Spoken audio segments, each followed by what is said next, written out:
Hello, Midnights. We hope you enjoy our stories. Next, Beyond Dracula, the terrifying truth of vampires, church versus folklore. Let us know where you are listening from, and don't forget to subscribe. Thank you. The vampire, a creature of the night sustained by the lifeblood of the living, has captivated human imagination for centuries. From the chilling whispers of ancient folklore to the glittering allure of modern popular culture, these nocturnal entities embody our deepest fears of death, disease, and the unknown. At its core, a vampire is a revenant, a corpse believed to have returned from the grave to prey upon the living. This foundational concept underpins many undead myths. While the popular image today is often that of a sophisticated, aristocratic figure, earlier iterations were far more grotesque and terrifying. Common characteristics often include sustenance through blood, nocturnal activity, supernatural strength and abilities, and vulnerabilities to specific apotropaic items like garlic, holy symbols, and wooden stakes. Fundamentally, they exist in a liminal state, a chilling halfway point between life and death, embodying the ultimate transgression of natural order, a defiance of the natural cycles of existence. This perpetual state of undeath speaks to a primal human discomfort with unresolved states and violated boundaries, symbolizing that which refuses to stay buried or contained, a cosmic disruption that offends our innate sense of order. Early folklore, particularly in Slavic and Eastern European traditions, painted a picture of vampires as bloated, discolored corpses, often with matted hair and long nails rising from their graves to torment their families and neighbors. They were less romantic figures and more embodiments of pestilence and dread, their form shifting drastically over time and region, from shadowy spirits to corporeal horrors. For example, the Bulgarian vampire was often a disembodied spirit, while the Romanian strigoi could be either living witch-like or dead, reanimated corpses. The conditions believed to create a vampire were as varied as their forms: dying unbaptized, committing suicide, being cursed, or even having an animal jump over one's grave were all believed to risk transforming the deceased into a revenant, suggesting that a breach of ritual or fate could doom one to this cursed existence. The pervasive and enduring myth of the vampire is not the product of a single origin, but rather a powerful convergence of diverse factors deeply rooted in pre-scientific understandings of death, disease, and the inexplicable. Before modern forensics and medical science, the process of human decomposition was poorly understood and often misinterpreted, leading to terrifying conclusions. After death, bodies can bloat due to gas accumulation from putrefaction, leading to a significant increase in body size and a fresh or even ruddy appearance from pooled blood, particularly around the mouth and nose. This ghastly sight was easily mistaken for recent feeding. Post-mortem bleeding, where fluids seep from orifices due to internal pressure, was often horrifyingly interpreted as evidence of the deceased having drunk blood. Other natural post-mortem phenomena contributed. Rigor mortis, the stiffening of muscles after death, could be misinterpreted as a corpse struggling against its confines, as if attempting to break free. Livor mortis, the purplish discoloration that appears on the lower parts of the body as blood settles, could lead to a dark, healthy flush on the face if the body was lying prone in the coffin, implying robust health. In certain conditions, particularly in damp, alkaline environments, saponification, the transformation of body fat into a waxy, soap-like substance known as adipocere could occur, preserving features and making a corpse appear eerily intact after a long period, sometimes years, lending chilling credence to the idea of a revenant emerging from its grave looking almost as it did in life. The receding of skin around hair and nails could give the illusion of growth, contributing to the uncanny appearance of a corpse, and receding gums could make teeth appear longer, a possible origin for the fangs. Furthermore, gases escaping through the larynx when a body was disturbed could produce chilling sounds interpreted as groans or shrieks from the undead, the very breath of the grave. As folklorist Paul Barber argues in Vampires, Burial and Death, Folklore and Reality, belief in vampires stemmed from pre-industrial societies desperately attempting to rationalize the natural yet terrifyingly inexplicable process of death that defied their understanding and control. Throughout history, societies were ravaged by epidemics, the causes of which were unknown, and diseases often shared characteristics eerily similar to vampiric traits. Tuberculosis, consumption, once rampant, caused victims to become pale, emaciated, cough up blood, and experience extreme fatigue.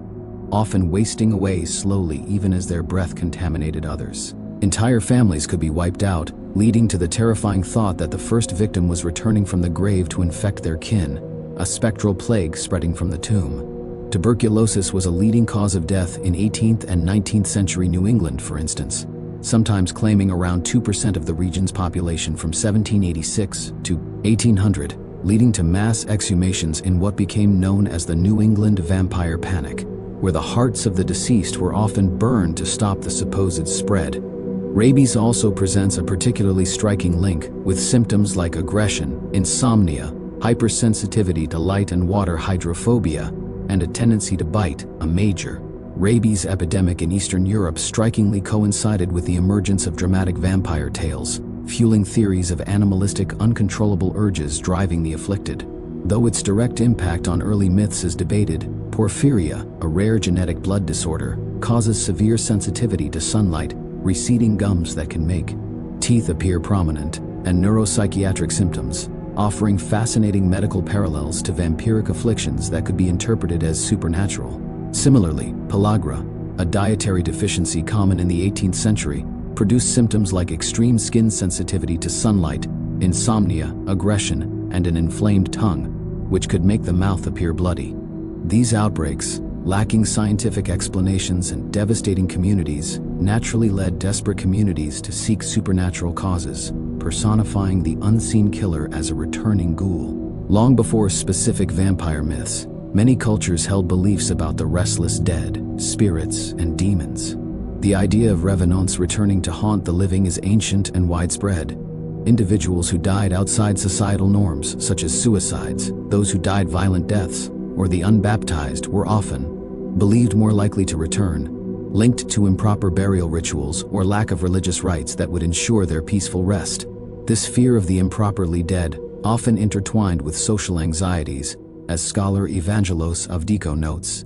Vampire folklore has been used as a fear tactic to stop people from entering the realm of otherness, suggesting a link to the demonization of those who deviated from social norms or were viewed as foreign threats. The vampire often became the embodiment of the dangerous unknown lurking beyond familiar borders, representing contagion not just of disease, but of ideas or behaviors deemed undesirable.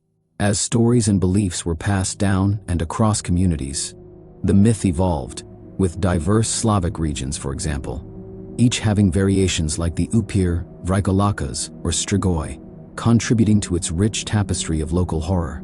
While belief in vampires simmered in folklore, it erupted into widespread panic at several points in history, particularly in the 18th century across Eastern and Central Europe, and later in 19th century New England. These vampire scares were waves of mass hysteria, fueled by a lack of scientific understanding. Communities, desperate to stop the alleged attacks, resorted to grim practices based on local superstitions to kill the vampire. Common methods included exhumation to inspect the corpse for signs of vampirism, followed by brutal attempts at its destruction, staking through the heart often with oak or hawthorn wood to pin the body to the grave and symbolically sever its connection to life and death, decapitation to separate the head from the body and prevent its reanimation, or burning the corpse to ash to ensure complete and irreversible destruction, leaving nothing for the vampire to reassemble. Sometimes garlic was stuffed into the mouth, or stones were placed over the body to prevent its return. Grave diggers and executioners became local experts, their grim work often conducted publicly, reinforcing the terror and cementing the belief in these creatures. One of the most famous cases is that of Arnold Paule in 1720 Serbia. After his death, villagers began dying, and locals suspected he had become a vampire, leading to his exhumation, alleged discovery of fresh signs, and subsequent staking and burning. Similar events in Medvegia 1731 to 1732 led to detailed reports by medical officers like Johannes Fluckinger, whose Visum et Repertum inadvertently spread the concept of the vampire throughout Europe. This fear eventually prompted Empress Maria Theresa of Austria to dispatch her physician, Gerard van Swieten, who, as a rationalist, concluded the phenomena were due to natural decomposition and disease. His report, Discourse on the Existence of Ghosts 1755, was instrumental in leading to imperial decrees that officially banned the superstitious practices of vampire hunting and grave desecration within the Habsburg monarchy. effectively pushing such beliefs out of the realm of state-sanctioned reality and into the shadows of rural folklore. Decades later, the New England vampire panic in the 19th century, driven by tuberculosis, saw similar exhumations.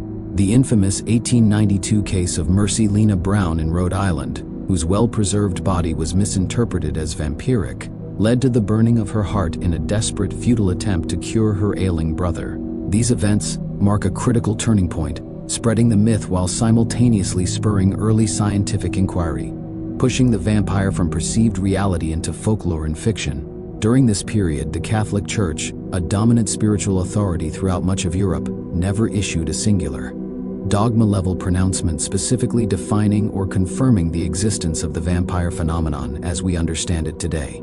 Instead, its perspective and actions were shaped by its existing theological framework on death, evil, and the supernatural, often reacting to local popular beliefs and panics.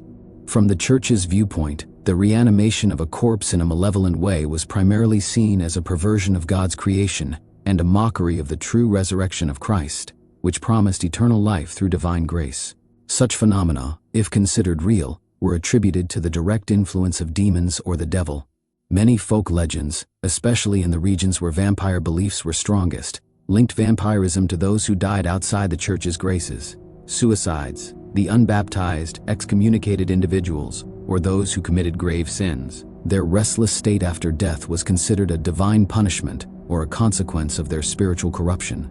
In this framework, the Church would not categorize vampires as a distinct species, but rather as potential manifestations of demonic activity, or more commonly, as the result of superstitious fear and misinterpretation of natural processes. A significant theological interpretation views the vampire myth as a perverse inversion of core Catholic beliefs, particularly the Eucharist. In Catholic doctrine, communicants consume the true body and blood of Christ to receive eternal life and salvation. The vampire, conversely, consumes the blood of the living to sustain a false, undead eternal life, one rooted in worldly predation and stripped of divine grace. This act of consumption is a sacrilegious parody, directly opposing the willing, self-sacrificial offering of Christ. This profound symbolic opposition explains why, in both folklore and fiction, Catholic sacred objects, crucifixes, holy water, and fragments of the consecrated host are depicted as having immense power over vampires, representing the ultimate triumph of divine goodness over demonic evil. Theologically, vampirism can also be seen as a powerful metaphor for sin and profound spiritual decay. A vampire is alienated from God, humanity, and their own true self, often unable to see their reflection, symbolizing how deep sin can distort one's identity and separate them from their true nature. The vampire's parasitic existence, living solely by consuming others, embodies ultimate selfishness and transgression, a horrifying parallel to unchecked gluttony, avarice, and spiritual emptiness. Historically, the Church's countermeasures during vampire scares were multifaceted. Local clergy, under immense popular pressure, sometimes participated in or condoned gruesome practices like exhumations and staking. They might have seen these actions as necessary, albeit extreme, steps to address what was genuinely perceived as a demonic threat to their flock. Priests would readily offer blessings, prayers, and sacraments to bring comfort and reinforce faith, providing what they believed were genuine spiritual remedies against evil. Holy water was used to bless homes and graves, and holy symbols like crucifixes were worn as protective amulets. While the use of the consecrated host for such purposes would typically be considered a desecration, the popular belief in its protective power was undeniable. However, as the Enlightenment brought a more rationalistic worldview, the higher echelons of the Church, particularly from the Vatican and secular rulers like Empress Maria Theresia of Austria, became increasingly skeptical of literal vampire manifestations. They dispatched medical and scientific investigators, such as Gerard von Swieten, who concluded that the vampires were merely natural phenomena of decomposition and disease misinterpreted by frightened, unscientific communities. These findings led to imperial decrees that officially banned superstitious grave desecrations within the Habsburg Empire, effectively pushing these beliefs out of the realm of state-sanctioned reality and firmly into folklore. This marked a shift in the Church's approach, moving towards explaining such occurrences through natural science rather than solely through direct supernatural intervention. While the Church's infamous Inquisition primarily targeted heresy and witchcraft, accusations of vampirism were rarely a central focus, though individuals involved in perceived demonic pacts or grave sacrilege could fall under its purview. Ultimately, the Church, by framing these revenants as agents of the devil, inadvertently lent authority to the myth, even as it sought to provide spiritual protection and later, rational explanations, positioning itself as the indispensable guardian against both spiritual and perceived worldly evils. The persistent grip of the vampire on the human imagination also taps into deep-seated psychological currents. Carl Jung's concept of the shadow, the repressed, darker aspects of ourselves, finds powerful embodiment in vampires, allowing us to vicariously explore forbidden impulses like violence, lust, and greed without actual transgression. The vampire becomes a safe space to project and confront our own inner demons.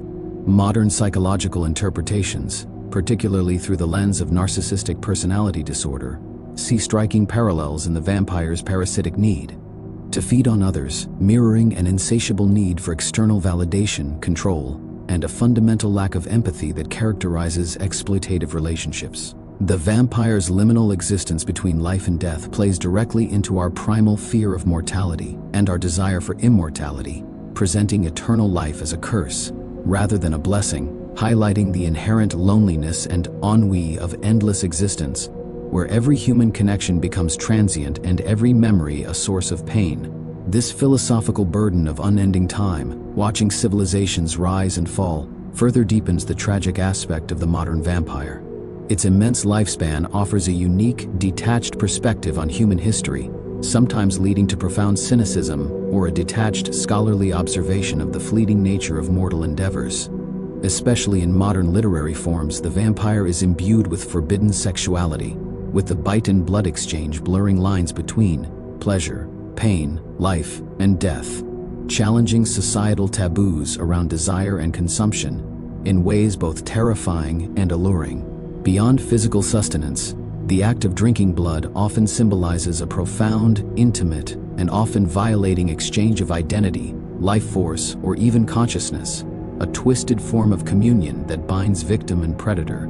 Finally, Freud's concept of the uncanny perfectly describes the reanimated corpse, something simultaneously familiar and alien, evoking profound disquiet, and a sense of unsettling strangeness because it is something once intimate, the human body, that has become horrifyingly alien and defiant of natural laws. As some Freudians note, ambivalence permeates vampire stories, with death wishes coexisting with longing for immortality, and sadistic aggression with a compulsively possessive expression of desire, creating a rich psychological landscape. Moreover, variations of blood drinking or life-draining entities exist in nearly every culture, showcasing a universal human tendency to explain the inexplicable. From the Lilitu of ancient Mesopotamia, a demoness preying on infants, to India's Vatala and Pishacha, ghoul-like beings inhabiting corpses. China has the Jiangshi, a hopping vampire that feeds on life force, distinct from its European counterparts often originating from improper burials. Japan has less direct blood drinkers like the Bake and Tsukumogami, who subtly drain energy or possess objects. In West Africa, the Adze Yu people possesses humans to drink kin's blood, while Ghana's Asasabansum is a tree-dwelling predator with iron teeth. Latin America has the modern chupacabra and older indigenous blood-drinking spirits. The Manananggal of the Philippines is a terrifying female creature that detaches its upper torso to hunt pregnant women, its lower half left behind and vulnerable to salt or garlic. Ancient Greek stories of Impusi and Lamia foreshadowed later vampiric figures, along with the later Vrykolakas. These diverse manifestations highlight that the core fears fueling the vampire myth are not limited to one region, but are universal human experiences of dread, vulnerability, and the eternal struggle against the unknown. The actual characteristics of the vampire, beyond the core idea of a blood-drinking revenant, have dramatically changed over time, a transformation heavily influenced by literature and, crucially, by film. In early folklore, particularly from Eastern Europe, the vampire was often a crude, monstrous figure. It might be a bloated corpse, an unbaptized child, or a suicide victim, returning to plague its former family. These early folkloric vampires were largely unintelligent, animalistic, and lacked the sophisticated powers and weaknesses we associate with them today. Their vulnerabilities were often rooted in local superstitions, burying them face down, placing poppy seeds in the grave, or various apotropaic charms meant to ward off evil. Sunlight was not necessarily lethal, merely a time when they were less active. Fangs were rarely mentioned, rather, they might simply suck blood or gnaw at shrouds. This began to shift in the 19th century with the rise of Gothic literature. This literary movement, often set in decaying, isolated castles and filled with supernatural dread, provided the perfect crucible for the vampire's transformation. John Polidori's 1819 short story The Vampire was revolutionary.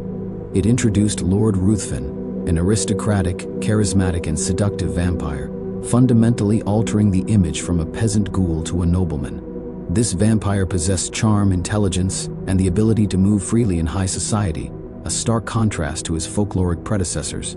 He was a creature of temptation, not just brute horror, whose allure was as dangerous as his bite, laying the groundwork for the vampire as a symbol of aristocratic decay and hidden corruption. Even more profoundly, Sheridan Le Fanu's novella Carmilla, 1872, stands as one of the most compelling and influential vampire stories ever written, establishing the archetype of the beautiful, aristocratic female vampire and exploring themes of forbidden same-sex desire with subtle yet potent psychological depth. Carmilla's seductive power and her intimate, unsettling, and ultimately deadly relationship with her victim, Laura, would directly influence Bram Stoker's later work, including elements of Dracula's female companions. Stoker's 1897 novel Dracula truly codified many of the rules of modern vampirism, blending existing folklore and the emerging literary tropes with new, iconic traits. Stoker synthesized numerous ideas: the aversion to garlic and holy symbols, the inability to cross running water unassisted, transformation into bats, wolves, or mist, and the critical vulnerability of a stake through the heart. While Dracula was indeed powerful, intelligent, and seductive, Stoker's creature also retained some of the traditional monstrousness. For example, he was merely weakened by sunlight, not destroyed by it. The notion of victims becoming vampires through a bite became central, creating a chain of supernatural infection and exploring themes of unwanted transformation and the loss of one's former self. Indeed, Guinness World Records names Dracula the most portrayed literary character, appearing in over 700 works across various media, underscoring his unparalleled influence on the popular understanding of vampires. Cinema, more than any other medium, then turbocharged the evolution of the vampire myth, rapidly disseminating and visually defining its characteristics to mass audiences. F.W. Murnau's unauthorized 1922 film Nosferatu, a stark, expressionistic adaptation of Dracula, cemented the image of the rat-like, grotesque vampire, but also introduced the pivotal idea that direct sunlight caused the vampire's complete destruction, a dramatic flair not explicitly present in Stoker's novel, but one that visually underscored the creature's vulnerability and became an instant, enduring trope. This sunlight vulnerability became a near-universal trait in subsequent films. Bela Lugosi's portrayal in Universal's 1931 Dracula further solidified the debonair, Eastern European count archetype, adding a distinctive accent and formal wear to the vampire's persona, lending an air of elegant menace that defined the character for generations. As the decades progressed, films began to experiment wildly with the lore, introducing new specific weaknesses and strengths, silver, fire, or immunities, while also standardizing powers like hypnotism and immense strength, and depicting rapid healing from injuries. The emergence of the humanity versus monster dichotomy in works like Anne Rice's The Vampire Chronicles, starting with Interview with the Vampire, 1976, which then translated to film, introduced highly introspective, melancholic, and deeply humanized vampires who grappled with their immortality and moral struggles, turning the monster into a figure of complex internal conflict and often profound tragedy. The Blade Trilogy, 1998 to 2004, reimagined the vampire as an action hero foil, introducing hybrid vampires and high-tech weaponry, fundamentally altering the genre's action horror aesthetic and pushing the vampire into a realm of explosive combat.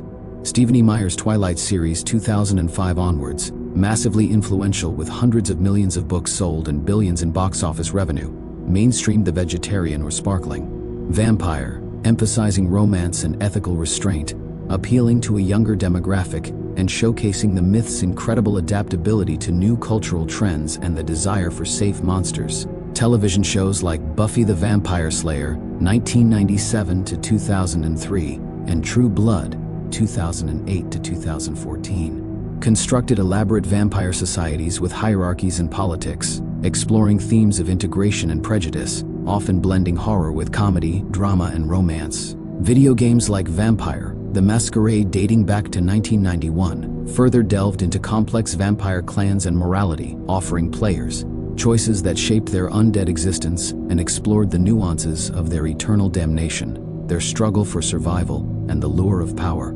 This widespread media presence means that for most, their understanding of vampires comes primarily from modern narratives rather than ancient folklore. This shift impacts how societies view their fears and desires, making the vampire less an external threat and more a mirror for internal human conflicts. The vampire's journey from horrifying revenant to ubiquitous pop culture icon is a testament to its narrative flexibility and its ability to resonate with changing audiences. Early vampires symbolized disease. Today, vampirism can be a virus, echoing modern epidemic fears and anxieties about biological warfare or global pandemics. As outsiders, vampires historically reflected xenophobia and the fear of the unknown outsider, while modern narratives use them to represent marginalized groups or those challenging social norms, offering commentary on inclusion and the complexities of otherness in a globalized world, often finding solidarity in their shared outsider status. The shift from peasant revenant to aristocratic figure also reflects anxieties about unchecked power and the perceived parasitic nature of the upper classes, feeding off the labor and life of the common people, embodying anxieties of economic exploitation and social inequality.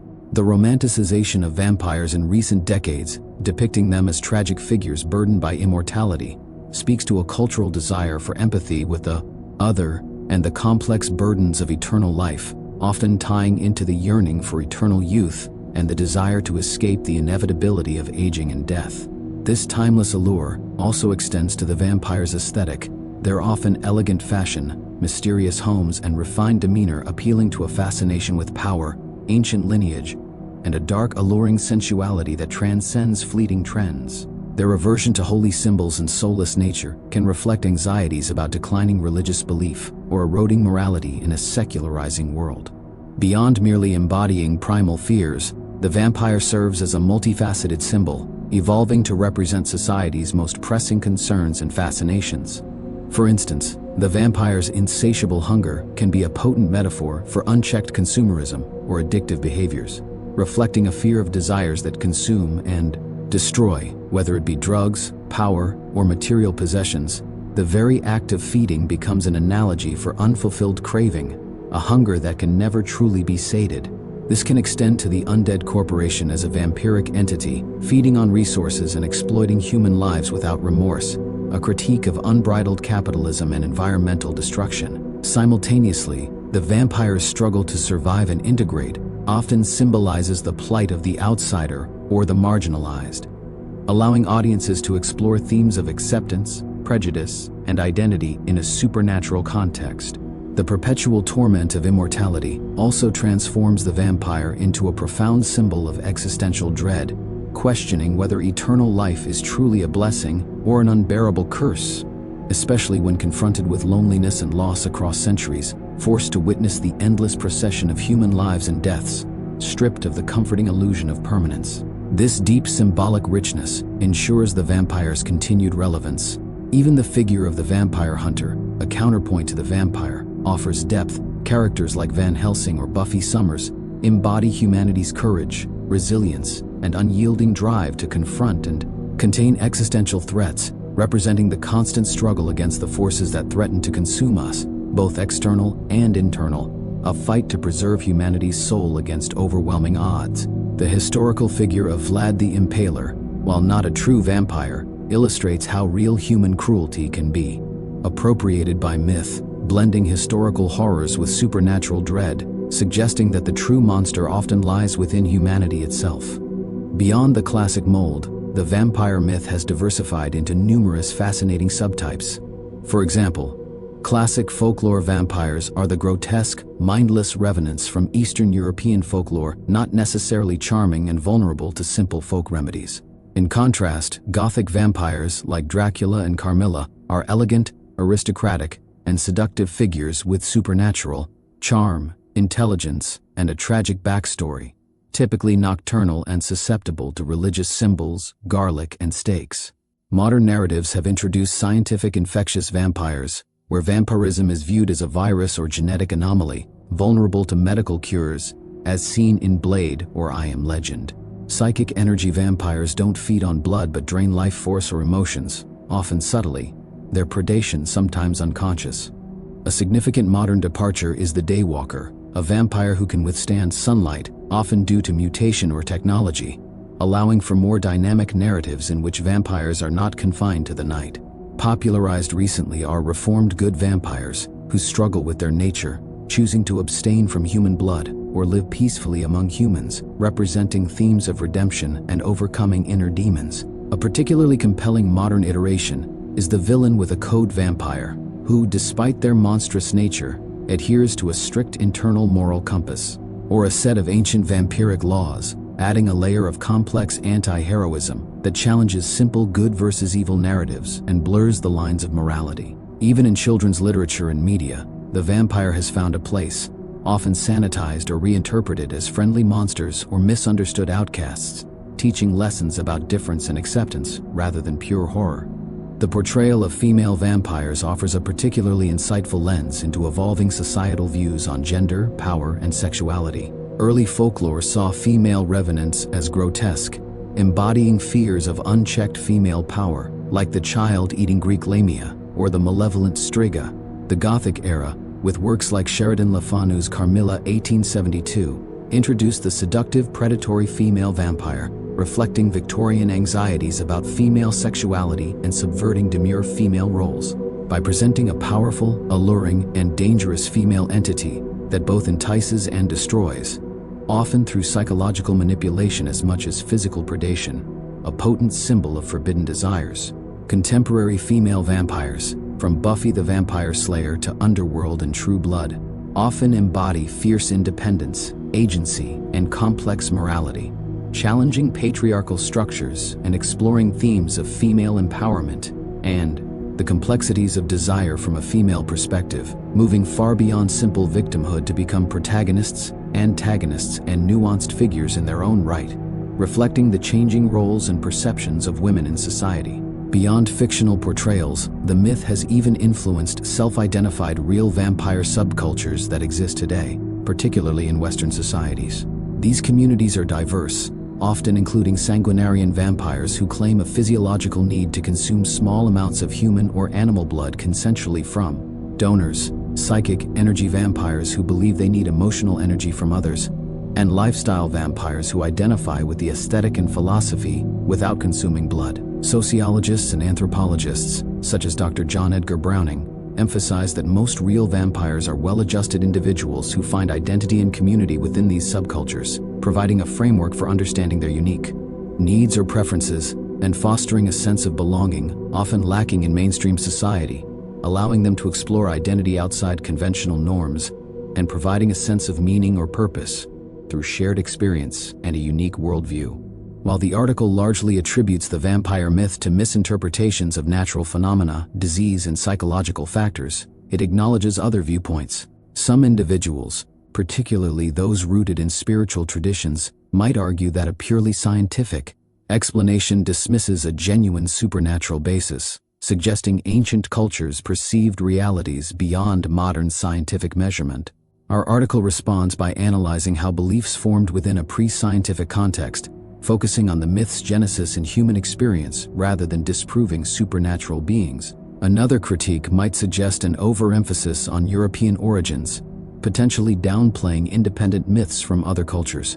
We counter that while Dracula undeniably popularized a specific archetype globally, the article highlights the independent emergence of similar figures worldwide, arguing that fundamental human anxieties make such myths universally resonant. Some might also argue that reducing myth formations solely to observable phenomena is too deterministic, overlooking human creativity in storytelling. We fully agree that imagination is crucial to the myth's flourishing, with observations providing initial raw material that sparked beliefs, which then evolved through imaginative leaps into sophisticated archetypes and profound narratives. Finally, regarding the link to Vlad the Impaler, we explicitly state his connection to vampiric traits is tenuous. His inclusion serves to illustrate how popular culture, influenced by accounts of his historical cruelty, incorporated such figures into the evolving vampire narrative, adding layers of human villainy to the supernatural horror, a testament to the myth's appropriation of history and its capacity to blend fact with terrifying fiction, reminding us that the deepest horrors often stem from human actions. The vampire, then, is more than just a creature of dread.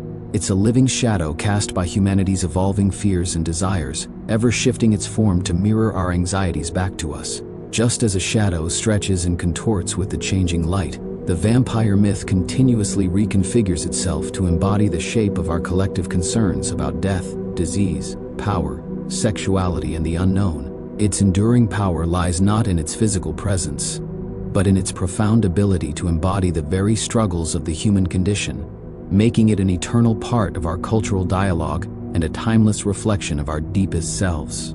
What hidden anxieties might the vampires of tomorrow reflect back to us, given our increasingly technological and interconnected world?